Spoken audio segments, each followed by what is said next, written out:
हाय viewers, आज की इस वीडियो में हम जानेंगे 25 इम्पॉर्टेंट एमसीक्यूज़ जो क्लास 12 के test and measurement in sports unit 6 से लिए गए हैं। वीडियो को लास्ट तक ज़रूर देखिएगा जिससे कि आपका कोई भी इम्पॉर्टेंट क्वेश्चन मिस ना हो, और चैनल को सब्सक्राइब कीजिएगा और वीडियो को लाइक कीजिएगा। आइए अब शुरुआत करते हैं क्वेश्चन नंबर 1 से। क्वेश्चन नंबर 1 है, Harvard step test was developed by. Option A Brouha in 1943, option B Brouha in 1944, Brouha in 1945, option C, और ऑप्शन डी है ब्रोहा in 1947। तो टेस्ट जो डेवलप किया है वो ब्रोहा ने किया है, बट ये स्टार्ट किया था 1943 में। तो इसका राइट आंसर होगा ऑप्शन ए ब्रोहा in 1943। आइए अब क्वेश्चन नंबर 2 पे आते हैं। What is the norms for good category in Harvard step test. Category की अगर हम बात करें तो फर्स्ट जो है वो है अप टू 49 तक, जिसको हम कहते हैं पुअर कैटेगरी, और उसके बाद आती है एवरेज कैटेगरी जो 50 से लेके 80 तक आती है, और फिर तीसरी है 81 और अबव जिसको हम गुड कैटेगरी कहते हैं। तो इस हिसाब से अब हम देखते हैं फर्स्ट ऑप्शन क्या है। ए अप टू 49 ये हमारी पुअर हुई, और फिर बी है 50 टू 80 ये हमारी एवरेज कैटेगरी हुई, और फिर है 81 और अबव सी ऑप्शन। तो इसका मतलब राइट आंसर इसका क्या होगा, सी ऑप्शन होगा। अब आते हैं क्वेश्चन नंबर 3 पे। क्वेश्चन नंबर 3 है, Harvard step test was originally design for. जो हार्वर्ड स्टेप टेस्ट था वो किसके लिए डिज़ाइन किया गया था। तो ये जो टेस्ट था ये यंग मैन जो थे उनके लिए किया गया था। तो अब ऑप्शन में देखते हैं। तो ए ऑप्शन कहता है चाइल्ड, तो इसका मतलब रॉन्ग है। सेकेंड बी ऑप्शन जो है यंग मैन, तो इसका मतलब बी ऑप्शन इसका राइट है। तो सी और डी ऑप्शन इसका मतलब इसके गलत हुए। तो अब आते हैं next question 4, Harvard step test to determine. Harvard step test जो है वो क्या डिटरमाइन करता है। तो फर्स्ट ऑप्शन इसका क्या है, strength of lower body, B option aerobic fitness, C VO2 max, और डी पावर।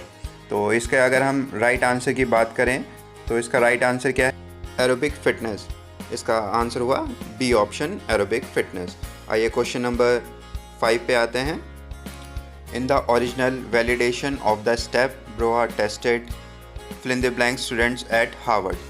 जो ब्रोहा थे उन्होंने कितने स्टूडेंट पे ये टेस्ट जो है किया था। तो इसका जो आंसर है वो है इन्होंने 2200 जो मेल स्टूडेंट्स थे उन पे किया था। तो आइए अब ऑप्शंस देखते हैं। तो ऑप्शन जो है ए 2400 रॉन्ग हुआ, बी ऑप्शन 2000 ये भी रॉन्ग हुआ, और ऑप्शन सी में लिखा हुआ है 2200 मेल। तो इसका मतलब इसका जो राइट ऑप्शन है वो है सी ऑप्शन। फिर आते हैं हम नेक्स्ट क्वेश्चन नंबर 6 पे। Harvard step test to perform continuously without break for. Harvard step test जो है वो कंटिन्यूसली बिना रुके कितने मिनट के लिए ये परफॉर्म किया जाता है। तो ये जो परफॉर्म किया जाता है ये 5 मिनट्स के लिए होता है। आइए अब ऑप्शन देखते हैं। ऑप्शन ए 2 मिनट्स ये रॉन्ग हुआ, ऑप्शन बी 1 मिनट ये भी रॉन्ग हुआ, ऑप्शन सी 3 मिनट्स ये भी रॉन्ग हुआ। तो ऑप्शन डी जो है 5 मिनट्स ये बिल्कुल सही है। तो इसमें हम टिक करेंगे ऑप्शन डी 5 मिनट्स। आइए अब नेक्स्ट क्वेश्चन को हम देखते हैं।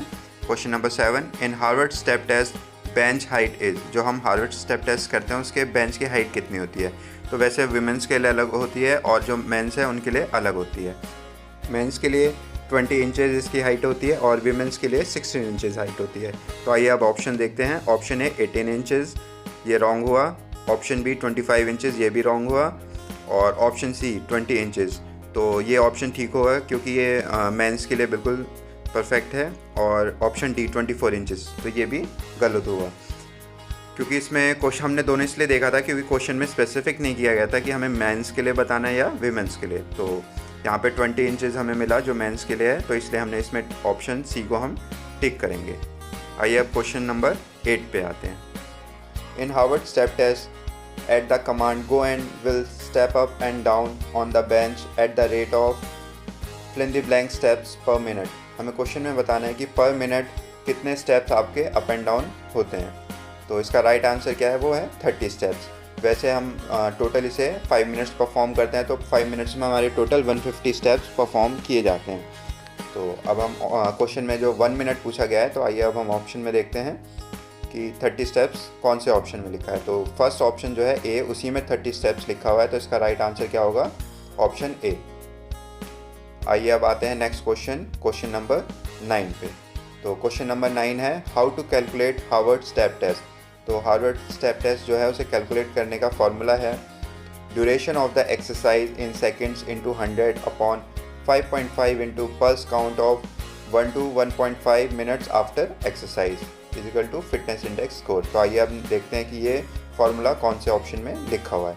तो ऑप्शन ए हम देखते हैं, तो इसमें अगर आप ध्यान से देखिएगा तो इंटू 120 लिखा हुआ है ना, और फार्मूले में क्या है इंटू 100, तो ये ऑप्शन ए तो वैसे ही गलत हो गया। फिर ऑप्शन बी में भी हम ऐसे ही ध्यान से देखेंगे, तो आप नीचे वाली लाइन देखिए 5.5 into pulse count of 3 minutes after exercise, तो इसमें कितना होता है टाइम 1 to 1.5 मिनट्स का होता है, तो ये ऑप्शन बी भी गलत हो गया। तो अब हम आते हैं ऑप्शन सी पे।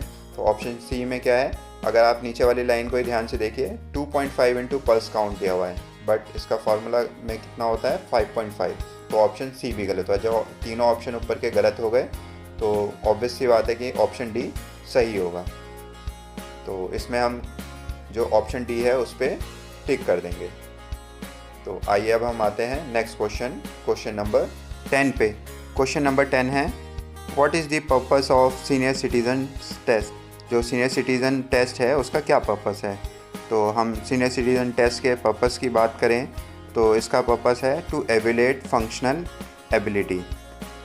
तो अब हम ऑप्शंस में देखते हैं, तो ऑप्शन ए कहता है टू इवेल्यूएट फंक्शनल एबिलिटी, तो इसका मतलब जो ऑप्शन ए है वो बिल्कुल सही है। तो बाकी जो ऑप्शन है to evaluate healthy ability, to evaluate neuromuscular ability, to evaluate psychological ability, तो option number B, C and जो डी है ये तीनों ऑप्शन गलत हुए, तो हम टिक करेंगे ऑप्शन नंबर ए पे। अब आते हैं क्वेश्चन नंबर 11 पे। Rikli and Jones test was developed for fill in the blanks age people. जो रिकले एंड जोन्स टेस्ट है वो किस एज की जो कैटेगरी है एज की उनके लिए डेवलप किया गया है। तो ये इसका जो राइट आंसर है वो है 60 to 94 एज। तो आइए अब हम ऑप्शन देखते हैं। तो ऑप्शन ए कहता है बिटवीन 30 to 45, तो ऑप्शन ए हुआ गलत। Option B between 60 to 94 age, तो ऑप्शन बी बिल्कुल सही हुआ कि 60 से जो 94 एज तक है उसके बीच में, तो ऑप्शन बी को हम टिक कर देंगे। अब हम आते हैं नेक्स्ट क्वेश्चन पे, जो क्वेश्चन नंबर है 12। Choose the correct sequence of Rikli and Jones test. तो करेक्ट जो सीक्वेंस होती है रिकले एंड जोन्स टेस्ट की, फर्स्ट टेस्ट होता है उसमें चेयर स्टैंड टेस्ट, सेकंड होता है आर्म कर्ल टेस्ट, थर्ड होता है chair sit and reach test, fourth होता है बैक स्क्रैच टेस्ट, और फिफ्थ होता है 8 foot up and go test, और लास्ट टेस्ट इसमें कौन सा है 6 मिनट वॉक। तो आइए अब हम ऑप्शन में देखते हैं कि ये सीक्वेंस किसमें सही लिखी हुई है। तो ऑप्शन ए में chair stand test, arm curl test, chair sit and reach, 8 foot up and go, back scratch test, तो यहाँ पे देखिए सीक्वेंस ख़राब हो चुकी है, तो ऑप्शन ए जो है वो रॉन्ग आंसर हुआ। फिर ऑप्शन बी पे आते हैं chair stand test, arm curl test, chair sit and reach test, फिर उसके बाद दिया हुआ है 8 foot up and go test, तो ये भी आपका ऑप्शन गलत हो गया। फिर ऑप्शन सी है chair stand test, arm curl test, chair sit and reach test, back scratch test, 8 foot up and go test, और लास्ट है 6 मिनट वॉक टेस्ट। तो ऑप्शन सी जो है ये बिल्कुल करेक्ट सीक्वेंस है, तो इसमें हम टिक करेंगे ऑप्शन सी पर। तो आइए हम आते हैं नेक्स्ट क्वेश्चन नंबर 13 पर। Match the following list 1 and list 2। तो हमें लिस्ट 1 से जो है लिस्ट 2 दोनों को मैच करना है, और उसके हिसाब से जो कोर्स में दिया हुआ है उसको आंसर को मैच करना है। 6 मिनट वॉक टेस्ट से हम एरोबिक एंडोरेंस को चेक करते हैं, और आर्म कर्ल टेस्ट जो है उससे हम अपर बॉडी स्ट्रेंथ को चेक करते हैं, और चेयर स्टैंड टेस्ट से लोअर बॉडी स्ट्रेंथ को चेक किया जाता है, और 8 foot up and go test से हम जो है एजिलिटी चेक करते हैं। तो अब हम इसे मैच करते हैं, तो 6 minute walk test option D से मैच कर रहा है। तो अब हम इसे कोड्स में देखेंगे। डी ऑप्शन में देखिए फर्स्ट पे लिखा हुआ है फोर्थ ऑप्शन। फिर हम आर्म कर्ल टेस्ट जो है हमारा ये अपर बॉडी स्ट्रेंथ चेक करता है, तो ये किस पे है सी ऑप्शन पे। तो हम आप ध्यान से देखिए सेकंड पे 3 लिखा है, तो इसका मतलब जो डी ऑप्शन है आपका 4 3 2 1 इस सीक्वेंस में ये आंसर है। तो इसका पे हम क्या करेंगे डी ऑप्शन को टिक कर देंगे, क्योंकि राइट आंसर इसका क्या होगा डी होगा। आइए हम क्वेश्चन नंबर 14 पे आते हैं। क्वेश्चन नंबर 14 है to complete maximum arm curl in fill in the blank second. तो इसका जो टाइम होता है वो 30 सेकंड्स का दिया हुआ था। तो अब हम ऑप्शन में देखते हैं। ऑप्शन ए कहता है 20 सेकंड्स, रॉन्ग हुआ। ऑप्शन बी में 30 लिखा है, तो इसका मतलब बिल्कुल सही है ऑप्शन बी। तो बी पे हम टिक कर देंगे। आइए अब हम क्वेश्चन नंबर 15 पे आते हैं। In arm curl test dumbbell weight for man. तो डंबल की हम बात करें जो मैन के लिए वो 8 पाउंड होता है। तो इसमें हम क्या करेंगे, ऑप्शन ए में देखिए 8 पाउंड लिखा है, तो हम ऑप्शन ए को टिक कर देंगे। अब आते हैं नेक्स्ट क्वेश्चन पे, question number 16। In arm curl test dumbbell weight for women. Women का जो डंबल का वेट होता है वो 2.3 kg होता है। तो हम अब ऑप्शंस पे आते हैं। ऑप्शन ए कहता है 3.6 kg। 3.6 kg जो है ये मेंस के लिए होता है, तो ये रॉन्ग हुआ। ऑप्शन बी 2 kg, ये भी रॉन्ग हुआ। और ऑप्शन सी 2.3 kg। तो इसका मतलब इस क्वेश्चन का जो राइट आंसर होगा ऑप्शन नंबर सी। तो ऑप्शन सी पे हम इसमें टिक कर देंगे। आइए अब हम क्वेश्चन नंबर 17 पे आते हैं। In 8 foot up and go test to stand and walk fill in the blanks feet and back as fast as possible. तो इसमें जो टोटल डिस्टेंस है वो हमें कितना कवर करना होता है। तो इसमें हमें 8 फीट जो है डिस्टेंस कवर करना होता है। तो ऑप्शन में अगर हम देखेंगे तो ए ऑप्शन जो है उसी में 8 फीट लिखा हुआ है, तो हम क्या करेंगे, ऑप्शन ए पे टिक कर देंगे। फिर अब हम आते हैं नेक्स्ट क्वेश्चन, क्वेश्चन नंबर 18 पे। In 6 minute walk test the walking area of fill in the blanks yards. तो हमें बताना है कि जो 6 मिनट वॉक टेस्ट है उसका जो वॉकिंग एरिया है वो कितने यार्ड का होता है। तो इसका जो एरिया है वो 20/5 का होता है। तो आइए हम ऑप्शन में देखते हैं। तो ऑप्शन ए में ही बिल्कुल सही लिखा हुआ है 20/5, तो हम इसमें टिक करेंगे ऑप्शन ए। फिर हम आते हैं क्वेश्चन नंबर 19 पे। Which test is performed as an alternative to the 6 minute walk test. हमें बताना है कि 6 मिनट वॉक टेस्ट का कोई जो ऑल्टरनेटिव टेस्ट है वो इसमें हमें बताना है। तो इसका जो ऑल्टरनेटिव टेस्ट होता है वो होता है 2 मिनट स्टेप टेस्ट होता है। तो आइए अब हम ऑप्शन देखते हैं। Option A 8 foot up and go test, ये रॉन्ग हुआ। Option B 2 minute step test. तो इसका जो राइट आंसर है वो हुआ आपका option B, 2 minute step test पे हम टिक कर देंगे। आइए अब हम आते हैं नेक्स्ट क्वेश्चन, क्वेश्चन नंबर 20 पे। In back scratch test measurement will be taken by. इसमें हमें बताना है जो बैक स्क्रैच टेस्ट है उसका जो मेजरमेंट है वो कहाँ से लिया जाता है। तो इसका जो मेजरमेंट होता है वो हमारा जो मिडिल फिंगर के टिप्स होते हैं उन दोनों के बीच के डिस्टेंस को नापा जाता है। तो आइए अब हम ऑप्शन में देखते हैं। तो option number A distance between the tips of middle finger. तो ये ऑप्शन बिल्कुल सही है, तो हम इसमें टिक करेंगे ऑप्शन नंबर ए पे। और option number B, C and D ये तीनों अपने आप गलत हो गया।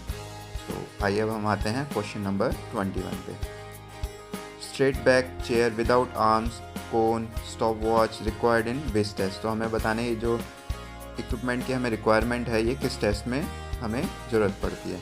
फर्स्ट ऑप्शन है chair sit and reach test.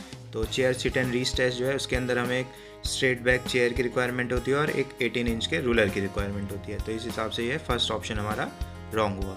अब सेकंड ऑप्शन है हमारा chair sit and stand test. तो chair sit and stand test के अंदर हमें चेयर जो है स्ट्रेट बैक वाली बिल्कुल जिसके आर्म्स ना हो, है ना, उसकी रिक्वायरमेंट होती है और साथ में स्टॉप वॉच की रिक्वायरमेंट होती है। तो ऑप्शन बी भी हमारा गलत हुआ। अब हमारा है आर्म कर्ल टेस्ट। तो आर्म कर्ल टेस्ट में हमें straight back chair without arm वाले की रिक्वायरमेंट होती है और डंबल जो है वो 8 पाउंड या 5 पाउंड की हमें रिक्वायरमेंट होती है या स्टॉप वॉच की रिक्वायरमेंट है। तो ऑप्शन सी भी हमारा इस तरीके से गलत हुआ। अब हम आते हैं नेक्स्ट ऑप्शन पे 8 foot up and go test. तो इसके अंदर हमें रिक्वायरमेंट होती है बैक जो स्ट्रेट बैक चेयर है विदाउट आर्म्स वाले की, कोन्स की और स्टॉप वॉच की। तो इसका मतलब ये डी ऑप्शन हमारा बिल्कुल करेक्ट हुआ। तो अब हम टिक करेंगे ऑप्शन नंबर डी पे। तो अब आते हैं हम नेक्स्ट क्वेश्चन, क्वेश्चन नंबर 22 पे। क्वेश्चन नंबर 22 क्या है? To determine upper body flexibility conduct. तो हमें इसमें बताना है कि अपर बॉडी फ्लेक्सिबिलिटी के लिए हम कौन सा टेस्ट कंडक्ट करते हैं। तो अपर बॉडी फ्लेक्सिबिलिटी के लिए जो है बैक स्क्रैच टेस्ट हम परफॉर्म करते हैं। तो इसमें ऑप्शन ए जो है sit and reach test wrong हो गया। B option chair sit and reach test ये भी रॉन्ग हो गया। और C option back scratch test. तो इसका मतलब सी ऑप्शन बिल्कुल करेक्ट है, तो इसमें हम टिक करेंगे ऑप्शन सी को। अब हम आते हैं क्वेश्चन नंबर 23 पे। Which is not an item of Rikli and Jones test. इसमें से कौन सा टेस्ट जो रिकली एंड जोन्स टेस्ट के अंदर नहीं आता है। तो option A 8 foot up and go test, तो ये रिकली जोन्स टेस्ट के अंदर आता है। Option B sit and reach test, ये मोटो फिटनेस टेस्ट के अंदर आता है, तो ऑप्शन बी इसका करेक्ट आंसर हुआ। तो हम इसमें टिक करेंगे ऑप्शन बी। ऑप्शन बी जो है वो रिकली एंड जोन्स टेस्ट के अंदर नहीं आता है। सी और डी को भी देख लेते हैं। सी है 6 मिनट वॉक और डी है आर्म कर्ल टेस्ट, ये दोनों भी रिकली एंड जोन्स टेस्ट के अंदर आते हैं। अब आते हैं हम क्वेश्चन नंबर 24 पे। What is the weight for man in arm curl of Rikli and Jones test, तो रिकली एंड जोन्स टेस्ट में जो आर्म कर्ल के लिए डंबल का वेट होता है वो केजी में हमें बताना है। तो इसका ए ऑप्शन है 2.1 kg, ये रॉन्ग हुआ। बी ऑप्शन 2.3 kg, ये भी रॉन्ग हुआ। सी ऑप्शन है 3.6 kg, तो मेंस के लिए 3.6 kg की रिक्वायरमेंट होती है, तो हम टिक करेंगे सी ऑप्शन पे। तो डी भी हमारा इसमें 3.2 kg रॉन्ग है। अब हम आते हैं क्वेश्चन नंबर 25 पे। Rikli and Jones test also known as, Rikli and Jones test को हम और किस नाम से जानते हैं, तो फर्स्ट ऑप्शन है फुलरटन फंक्शनल टेस्ट, तो ये इसका राइट ऑप्शन है। फुलरटन फंक्शनल टेस्ट के नाम से भी हम इसे जानते हैं। और बाकी जो ऑप्शन है बी जेसी जोन्स फंक्शनल टेस्ट रॉन्ग है, सी भी रॉबर्ट्स फंक्शनल टेस्ट भी रॉन्ग है, और डी मोटर फिटनेस है, ये तीनों इसके रॉन्ग ऑप्शन है। तो इसमें हमने टिक किया ऑप्शन नंबर ए। आंसर की भी मैंने यहाँ लिख दी है। और अगर आपको ये वीडियो यूज़फुल लगे हैं ये क्वेश्चंस, तो आप वीडियो को लाइक करना ना भूलें और शेयर करना ना भूलें अपने दोस्तों के साथ। Thank you. All the best for your future.